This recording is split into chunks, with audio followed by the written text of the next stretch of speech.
Սիրելի հայրենակիցներ, նախ ասեմ, որպես դաշնակցական, որպես սոցիալիստական կուսակցության ներկայացուցիչ մենք լրիվ այլ պատկերացում ունենք հատկապես նման ռազմավարական ճյուղերի ընդհանրապես սեփականաշնորհման, ընդհանրապես կառավարման եւ կարծում ենք, համոզված ենք, որ հասարակությունը ժողովուրդը պետք է մասնակիցը դառնա այս կառավարման, բայց սա այս նախագիծը սրա մասին չի։ Այս նախագիծը կրկնում եմ գործընկերներիս ասածը, մեկ բանի մասին է, ցանկացած գործարար, ով այս իշխանությանը մի թթու խոսք ասի կամ ցանկալի խոսքը չասի, փոխվելու է օրենքները։ Դիմում եմ այն գործարարներին, բոլորդ հիշեք, ցանկացած ձեր իշխանությանը ոչ հաճող խոսքից հետո բերելու են այս օրենքը փոխել։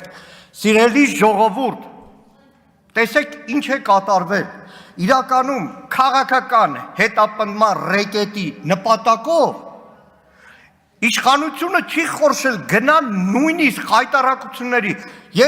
մի քանի օր առաջ էր մայրաթոռի դեմ այդ բերետավորներն ու դիմակավորները, որ գրոհում էին սելջուկների պես, նույն պահին Երևանում մոտ 40% հոսանքը գնաց, ոչ թե գնաց պատահաբար, վթար էր, այլ ուղղակի կառավարության, պետության հսկողության տակ եղած բարձրավոր էլեկտրացանցերը ռուբիլնիկը քաշեց, որ բոլորը ջղայնանակ, ու ասեք, ադե ճիշտ էր անում, հեծը խլում են, բայց նաև դիմում են պատգամավորներին։ Տեսեք, նախագիծը քաղաքացիական պայմանագրինն է, կառավարությունը բազմաթիվ կետերով վերապահումներ է դրել, որը ես համոզված եմ 3 ժամվա մեջ չի լրամշակվելու, արդյունքում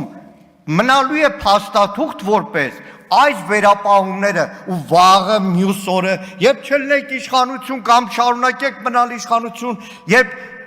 սեփականատերերը դատի տան դատ շահեն, կառավարությունն ասելու է ախպեր, ես ես զգուշացնում էի, ամբողջ պատասխանատվությունը մնալու է քաղաքական մեծամասնության վրա։ Ագնեսա Խամոյան